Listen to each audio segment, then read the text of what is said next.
এক নম্বর প্রশ্ন, আসহাবুল কাহাফ অর্থ কি? এক নম্বর প্রশ্ন, আসহাবুল কাহাফ অর্থ কি? দুই নম্বর প্রশ্ন, জান্নাত শব্দটি কোরআনে কতবার এসেছে? জান্নাত শব্দটি কোরআনে কতবার এসেছে?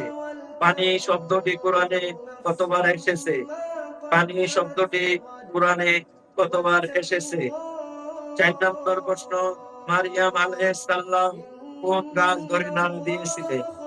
মারিয়াম আলাইহিস সালাম কোন গাছ ধরে নাড়া দিয়েছিলেন? 5 নম্বর প্রশ্ন,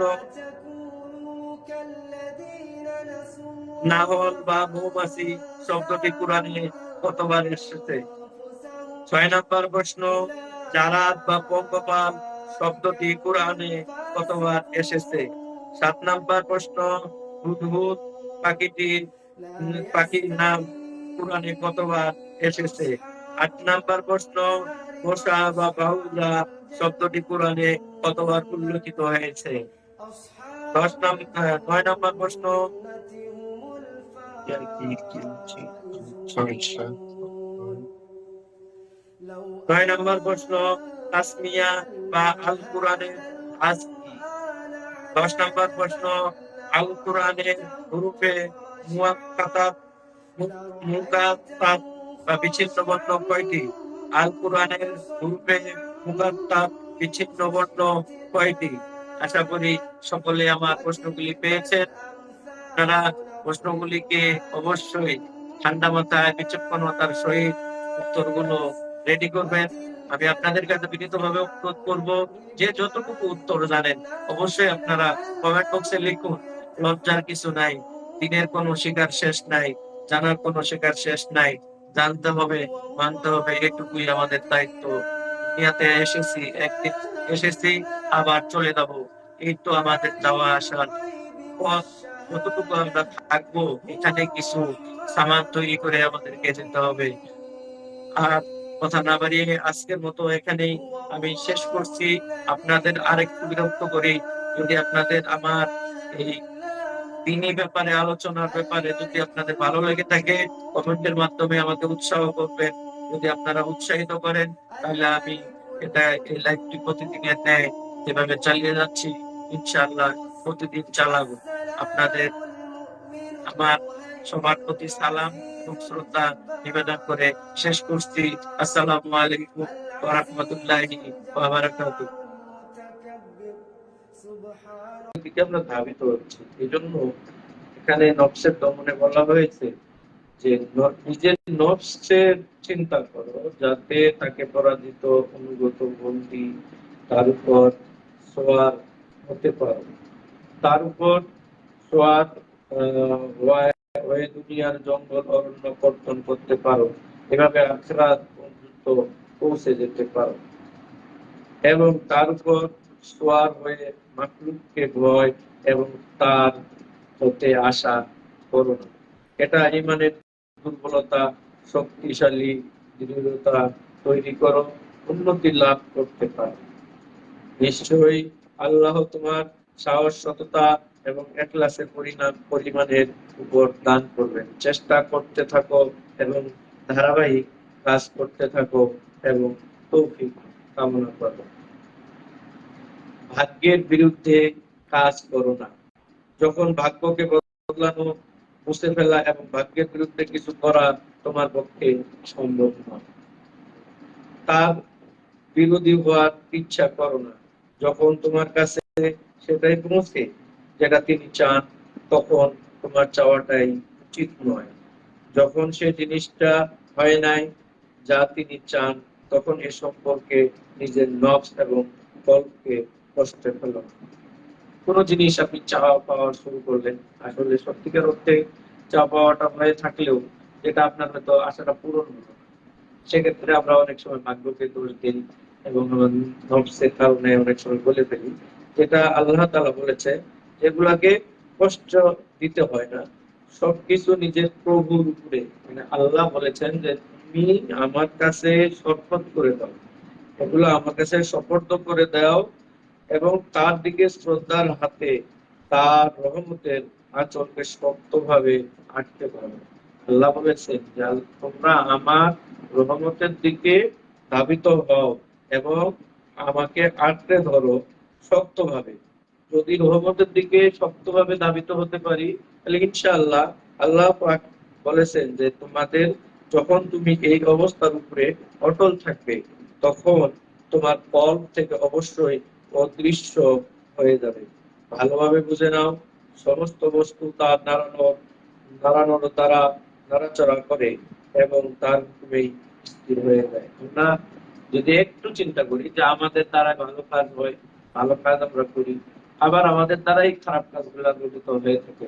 আল্লাহ নিজে বলছেন, এখানে কি বলছেন, যখন ভালোভাবে বুঝে নাও সমস্ত বস্তু তার নাড়ানোর দ্বারা নড়াচড়া করে, তার ইশারায় নড়াচড়া হয়, এটাকে বোঝাচ্ছে যে আল্লাহ বলেছেন তোমরা ভালো করে বুঝে নাও সমস্ত বস্তু তার ইশারায় নড়াচড়া করে এবং তার হুকুমেই স্থির হয়ে যায়। আল্লাহর হুকুমেই নড়াচড়া করে, আবার আল্লাহর হুকুমেই স্থির হয়ে যায়।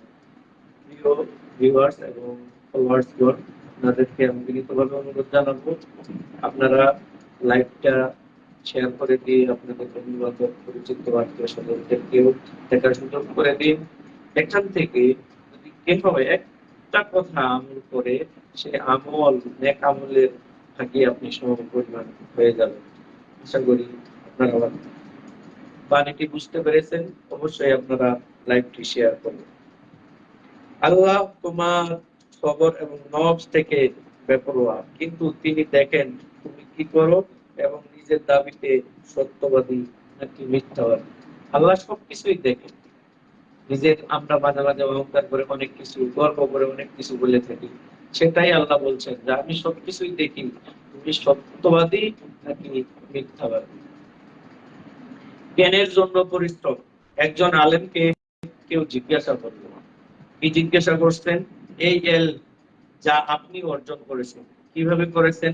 তিনি বললেন, কাকের থেকে দ্রুততা, উটের থেকে ধৈর্য, শুকুর থেকে লোভ, কুকুর থেকে তোষামোদীর সবক অর্জন করেছি। এখানে একজন আলেম সে বলছে তিনি কিভাবে এলেম হাসিল করেছেন, তার সম্পর্কে তিনি বললেন কাকের থেকে দ্রুততা, মানে কাক যে যত দ্রুত চলে সে তার চেয়ে দ্রুততা, উটের থেকে ধৈর্য, তার মানে বোঝা যায় যে অধৈর্য প্রাণী, শুকুর থেকে লোভ, মানে শহরের অনেক লোভী, কুকুর থেকে তোষামোদকারীর সবক অর্জন করেছি। কুকুর, যদি কোনো কুকুর পোষ মেনে যায়, সে কিন্তু তোষামোদ করে, তার থেকেই সবক অর্জন করেছে। উনি পূর্ণাঙ্গ কথাগুলোকে ক্লিয়ার করতেছেন, যেভাবে কাক সকালে উৎপাদন করে আহারের অন্বেষণ, এভাবে সকালে আমি উড়ে যেতাম আমাদের দরবারে, তাদের কঠোরতার উপর ধৈর্য ধর, যেভাবে প্রজাবহনের উপর ধৈর্য ধরে, এবং খেল অন্বেষণে এমন লোভী ছিলাম যে শুকুর নিজের খাদ্যের উপর লোভ করে, এবং তোষামোদী করতাম যেভাবে মালিকের দরজায় যতক্ষণ পর্যন্ত সে তাকে কিছু না দেয় তোষামোদী করতেই থাকে। হে তালেবে ইলম, যদি তুমি ইলম এবং সফলতা চাও, এই আলেমের উক্তিগুলি এবং তার উপর আমল করো। প্রিয় ভিউয়ার্স এবং ফলোয়ার্স ভাই ও বোনেরা, আমাদের ছেলে মেয়ে সন্তান আমরা যারা এই ইলম শিক্ষা করাচ্ছি, অবশ্যই এই কথাগুলি আমরা তাদের কানে পৌঁছিয়ে দেব। আমি, যদি আপনারা চান যে আবার পড়াটাকে রিপিট করার জন্য, আমি করতে পারি, যেহেতু এখানে লাইভ চলছে, কথাগুলি আপনারা আবারও ভিডিও দেখে নিতে পারবেন রিপিটেড কথাগুলি। তো ইলম হলো জীবন, জাহেলত হচ্ছে মরণ। ইলম হলো জীবন, জাহেলত হচ্ছে মরণ। যে আলেম নিজে ইলমের উপর আমল এবং আমলে মুখলিস এবং অন্যকে পড়ানোর মধ্যে আল্লাহর জন্য সাবের, তার মৃত্যু নেই, কেননা তখন সে আমল এবং ইখলাসের সাথে মৃত্যুবরণ করলো। যখন সে নিজের রবের সাথে সাক্ষাৎ করলো, তার হায়াত সর্বদা তার সাথেই ছিল। একত্ববাদের শিক্ষা রাসূল সাল্লাল্লাহু আলাইহি ওয়াসাল্লাম ইরশাদ করেছেন, লা ইলাহা ইল্লাল্লাহ বলিয়া শয়তানকে দুর্বল করে দাও।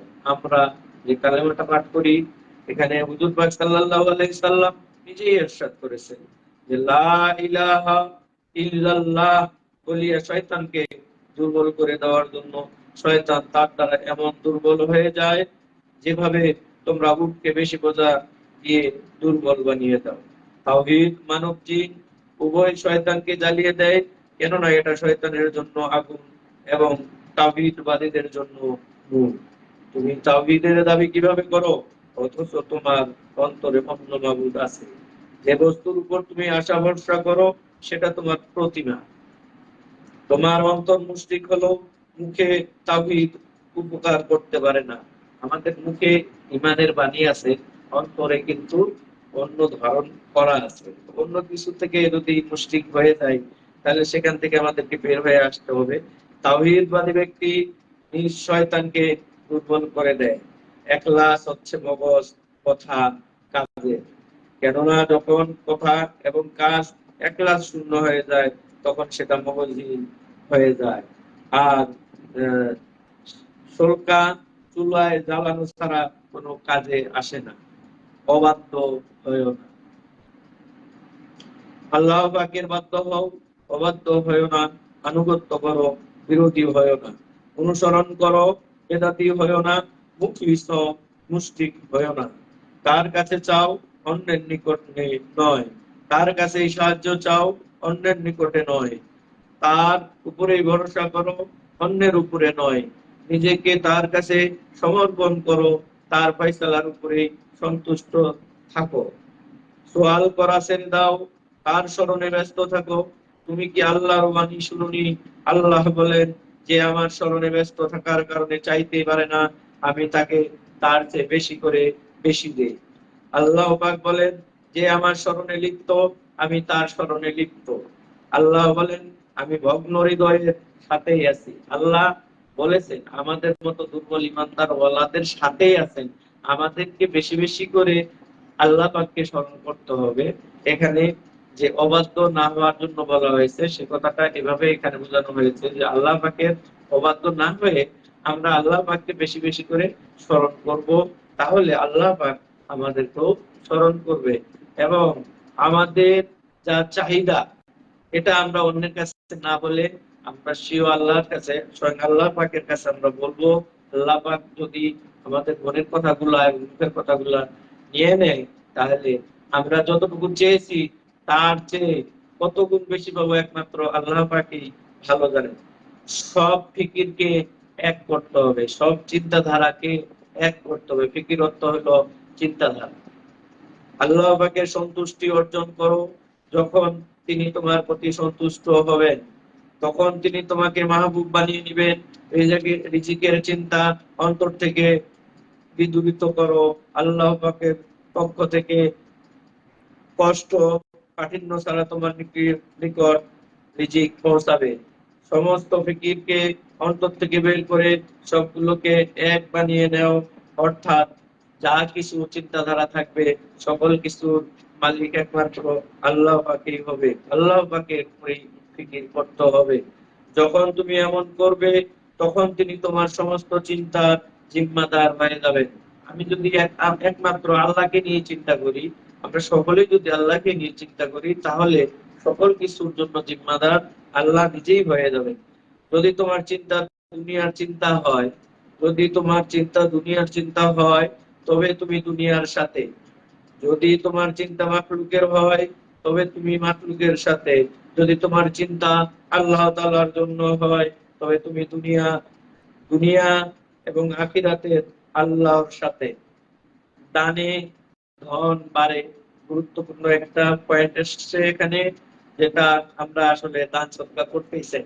এখানে বলা হয়েছে, আপনারা ঘটনাটা যদিও ছোট এবং সংক্ষিপ্ত আকারে এখানে প্রকাশ করেছে, আমি সেটাই আপনাদের কাছে উপস্থাপন করছি। দানে ধন বাড়ে। একদিন আব্দুল্লাহ ইবনে মুবারক রহমতুল্লাহ আলাইহির নিকট একজন ভিক্ষুক আসলো এবং কিছু খাবার চাইলো। একদিন আব্দুল্লাহ ইবনে মুবারকের কাছে একজন ভিক্ষুক আসলেন এবং কিছু খাবার চাইলো।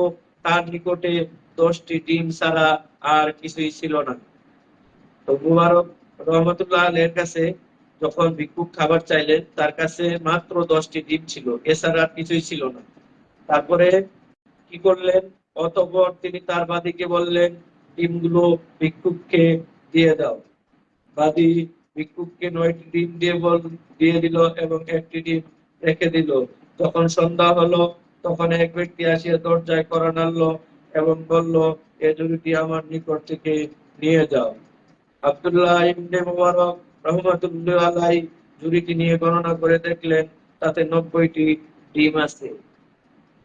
চিন্তা করে দেখেন, যদি আব্দুল্লাহ ইবনে মুবারক রহমাতুল্লাহ আলাইহি তার বাদীকে বলেছিলেন 10টা ডিম আছে ঝুড়িতে, 10টা ডিমই ধরে দেওয়ার জন্য বলেছিলেন, কিন্তু বাদী 9টা ডিম দেওয়ার পরে সন্ধ্যাবেলায় আল্লাহ পাক তিনি নিজে একজন ফেরেশতাকে মানুষ রূপে পাঠিয়েছেন 90টি ডিম দিয়ে।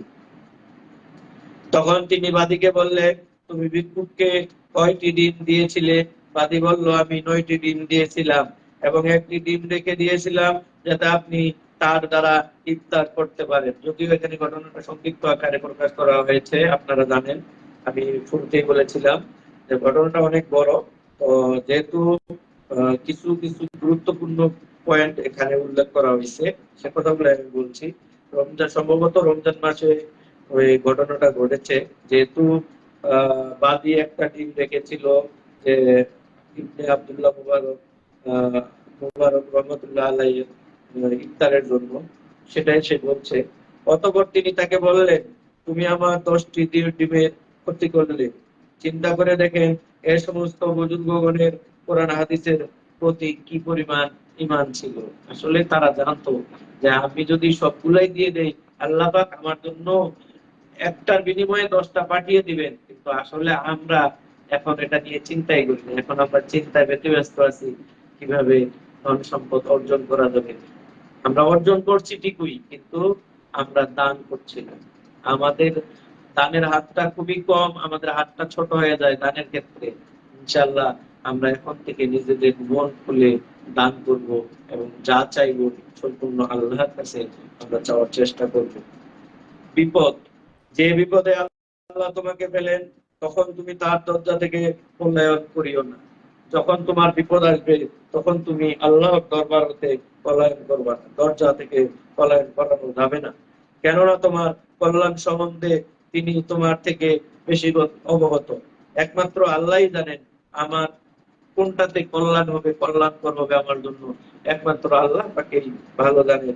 যে বিপদে তিনি ফেলেন, তখন জমে থাকো এবং সেও গুনাহের দিকে খেয়াল করো। যদি কখনো কোনো সময় বিপদ এসে যায়, তাহলে মনে করতে হবে যে আমার কোনো না কোনো গুনাহের কাজ হয়ে গেছে, যেটার জন্য আল্লাহ পাক আমাকে বিপদ দিয়েছেন। বিপদ থেকে মুক্ত করার মালিক ওই তিনি। তিনি বলেছেন, যখন তোমার বিপদ আসবে, তখন আমরা ইস্তেগফার, আস্তাগফিরুল্লাহ, আস্তাগফিরুল্লাহ, আস্তাগফিরুল্লাহ বেশি বেশি করে পড়ব এবং আল্লাহর কাছে তওবা করব। দৃঢ়তা এবং ধৈর্যের দোয়া করো এবং তার রহমতের আঁচলকে শক্তভাবে ধরো। যদি কখন বিপদে আমরা পড়ে যাই, তাহলে দৃঢ়তা থাকতে হবে, ধৈর্য ধারণ করতে হবে এবং রহমতের আঁচলকে শক্তভাবে ধরতে হবে। বিপদ দূর করার এবং কল্যাণের জন্য দোয়া করো যদি সফলতা চাও। তবে এমন ব্যক্তির সংস্রব গ্রহণ করো যারা আল্লাহ সব বিষয়ে জ্ঞাত। তোমাদের সামনে জ্ঞান দেয়া হয়েছে। যে আল্লাহ রাহে চলতে চায়, তার উচিত চলার পূর্বে সে নফসকে আদব শিখিয়ে নিবে, কেননা নফস বড় বেয়াদব। আসলে আমরা যা করি, আমাদের দ্বারা যতগুলো গুনাহের কাজ হয়ে যায়, নফসে আম্মারার ধোঁকায় পড়ে আমরা এই কাজগুলো করে থাকি। নফস সত্যিকার অর্থেই বেয়াদব, সে সর্বদা মন্দের আদেশ দেয়। তার দ্বারা এতটুকু মুজাহাদা করাও যাতে সে শান্ত হয়ে যায়। তো যখন সে শান্ত হয়ে যায়, তখন তাকে আল্লাহর দরবারে নিয়ে যাও, তার অনুভূত হয় না। কিন্তু সাধনার পর সে নফস, অন্ধ, বোবা, বধির, উন্মাদ, নিজের প্রভু সম্বন্ধে অজ্ঞ এবং তার দুশ্মন। সুতরাং মুজাহাদা করতে থাকতে হবে। মুজাহাদা দ্বারা চক্ষু খুলে যাবে, অন্তর চক্ষু খুললে ভাষা অনুকূল হয়ে যাবে, তার কান অনুভূত হয়ে যাবে এবং তার চক্ষু অনুভূত হয়ে যাবে। এবং তার পাগলামি, সে প্রভু সম্বন্ধে অজ্ঞাত এবং দুষ্ণি দূর হয়ে যাবে। কিন্তু তাকে মুজাহিদার রশিতে বাঁধতে হবে আল্লাহ ওয়ালাদের সোহবতে এবং পলকে পলকে দিন দিন বছর বছর তার উপর প্রতিষ্ঠিত থাকা প্রয়োজন, যতক্ষণ পর্যন্ত আমরা বেঁচে থাকি। বইটির নাম হলো তুচ্ছ এই পৃথিবী। এই বইটি সম্পূর্ণ সংক্ষিপ্ত আকারে ঘটনাগুলি এখানে দেওয়া আছে। আমি বইটাকে ঢাকা থেকে নিয়ে আসাইছি। বইটা আমি এখানে পাইনি, আমি ঢাকা থেকে বইটা সংগ্রহ করছি। যদি কেউ সংগ্রহ করতে চান তাহলে বইটাকে সংগ্রহ করতে হবে ঢাকা থেকে।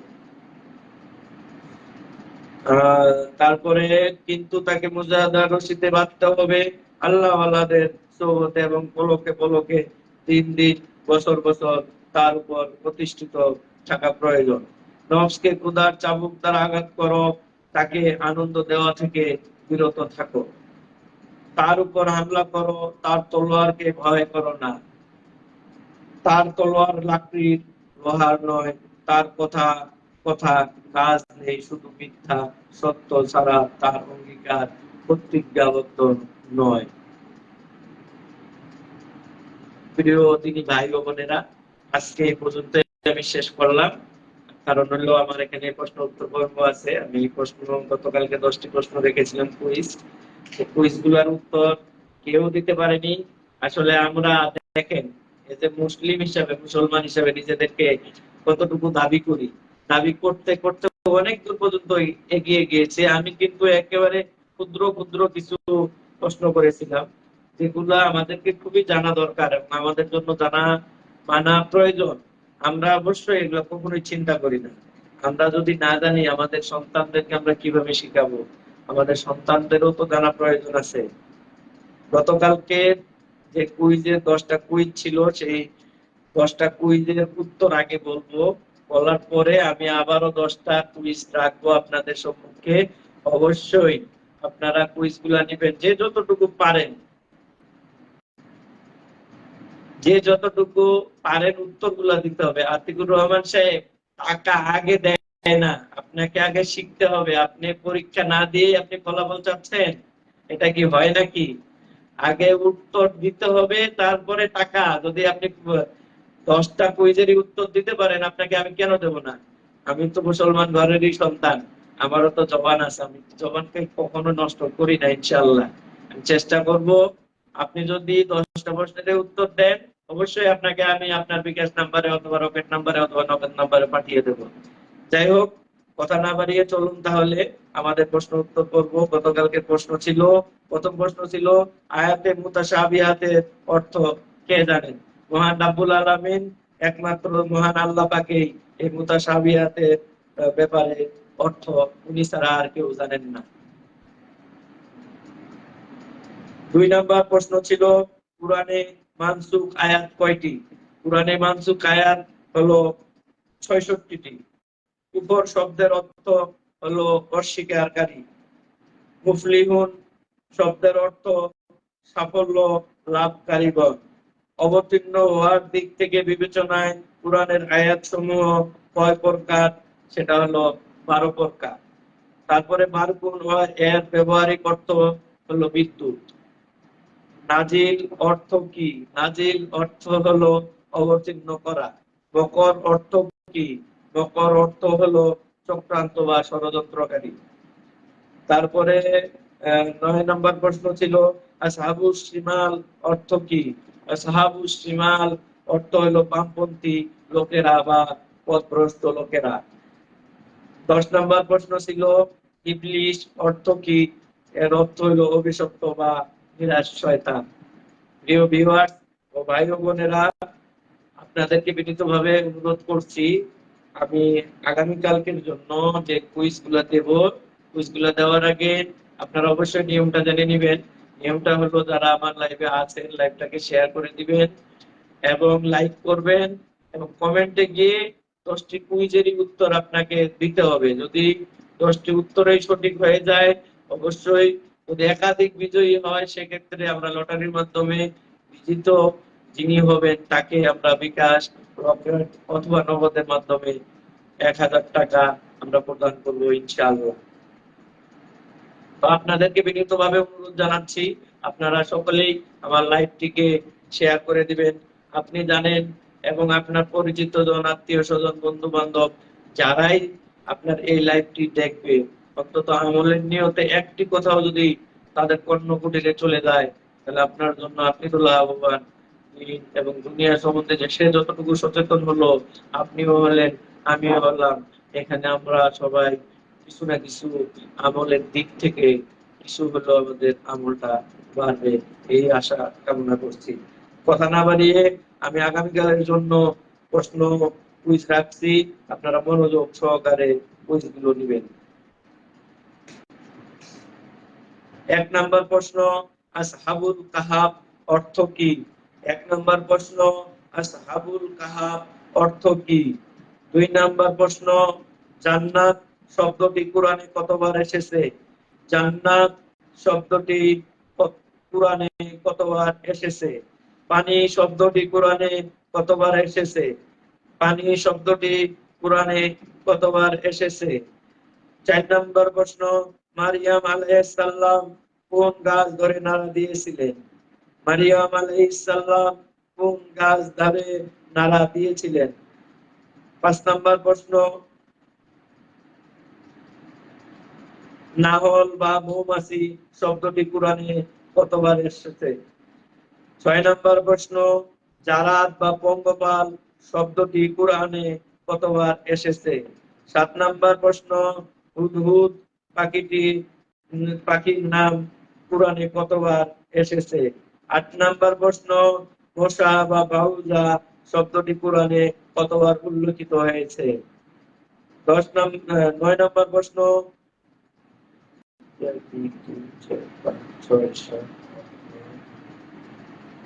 9 নম্বর প্রশ্ন, তাসমিয়া বা আল কোরআনের ধাঁচ কি? 10 নম্বর প্রশ্ন, আল কোরআনের হুরুফে মুকাত্তাত বা বিচ্ছিন্ন বর্ণ কয়টি? আল কোরআনের হুরুফে মুকাত্তাত বিচ্ছিন্ন বর্ণ কয়টি? আশা করি সকলে আমার প্রশ্নগুলি পেয়েছেন। আপনারা প্রশ্নগুলিকে অবশ্যই ঠান্ডা মাথায় বিচক্ষণতার সহিত উত্তরগুলো রেডি করবেন। আমি আপনাদের কাছে বিনীতভাবে অনুরোধ করব, যে যতটুকু উত্তর জানেন অবশ্যই আপনারা কমেন্ট বক্সে লিখুন। লজ্জার কিছু নাই, দিনের কোনো শিকার শেষ নাই, জানার কোনো শিকার শেষ নাই। জানতে হবে, মানতে হবে, এটুকুই আমাদের দায়িত্ব। দুনিয়াতে এসেছি, একদিন এসেছি, আবার চলে যাব, এই তো আমাদের যাওয়া আসার পথ। যতটুকু আমরা থাকবো এখানে কিছু সামান তৈরি করে আমাদেরকে যেতে হবে। আর কথা না বাড়িয়ে আজকের মতো এখানেই আমি শেষ করছি। আপনাদের আরেকটু বিরক্ত করি, যদি আপনাদের আমার এই দিনী ব্যাপারে, আলোচনার ব্যাপারে যদি আপনাদের ভালো লেগে থাকে, কমেন্টের মাধ্যমে আমাকে উৎসাহ করবেন। যদি আপনারা উৎসাহিত করেন, তাহলে আমি এটা এই লাইভটি প্রতিদিনের ন্যায় যেভাবে চালিয়ে যাচ্ছি, ইনশাআল্লাহ প্রতিদিন চালাবো। আপনাদের আমার সবার প্রতি সালাম এবং শ্রদ্ধা নিবেদন করে শেষ করছি। আসসালামু আলাইকুম ওয়া রাহমাতুল্লাহি ওয়া বারাকাতুহু।